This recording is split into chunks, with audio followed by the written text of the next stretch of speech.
அஸ்ஸலாமு அலைக்கும். பிஸ்மில்லா. வாங்க, இன்றைக்கி மத்தியான சாப்பாடு என்ன தெரியுங்களா? இந்த பாவக்காய் பொரியல் பண்ணி வச்சுருக்கேன்.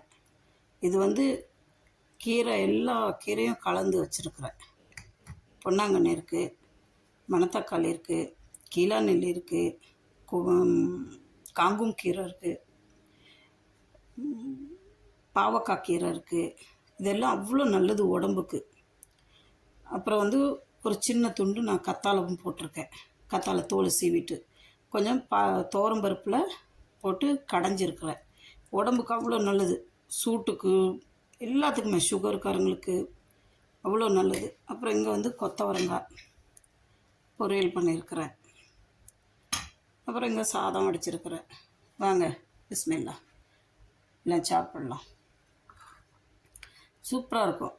இது வந்து இந்த கீழா நெல்லி இருக்கிறதுனால லைட்டாக கொஞ்சம் கசக்கும். அப்புறம் அதே இது இந்த புளிச்சக்கீரை போட்டிருக்குறேன். மொத்தம் 5-6 வகை கீரை போட்டிருக்கேன். புளிச்சக்கீரை கொஞ்சம், முடக்கத்தான் கொஞ்சம், பொன்னாங்கண்ணி கொஞ்சம், காங்கும் கீரை கொஞ்சம், இந்த பாவக்காய் இலை கொஞ்சம் எல்லாம் போட்டிருக்கேன். கத்தாழை ஒரு துண்டு போட்டிருக்கேன். அவ்வளோ சூப்பராக இருக்கும் பார்த்துக்கோங்க. சாப்பிட்றப்ப கொஞ்சம் லைட்டாக கசக்க தான் செய்யும். இந்த கசப்பை பார்க்காதீங்க. கசப்பை பார்த்தா நம்ம உடம்புக்கு கிடைக்கக்கூடிய இது கிடைக்காம போயிடும். வாங்க வாங்க, எல்லாம் சாப்பாடு ரெடியாக இருக்குது. பிஸ்மில்லா. வாங்க, இங்கே பாருங்கள், இங்கே வெள்ளை சாதம் எடுத்து வச்சுருக்கேன். கொத்தவரங்காய் பொரியல் இருக்குது, பாவக்காய் பொரியல் இருக்குது. இது எல்லா வகையும் கீரை சேர்ந்தது.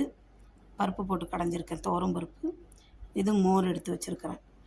நீங்களும் வாரத்தில் ஒரு நாள் எந்த கீரை கிடைச்சாலையும் வாங்கி சாப்பிடுங்க. உடம்புக்கு அவ்வளோ நல்லது. உங்கள் உடம்பை நீங்கள் தான் பார்த்துக்கணும். ஓகே.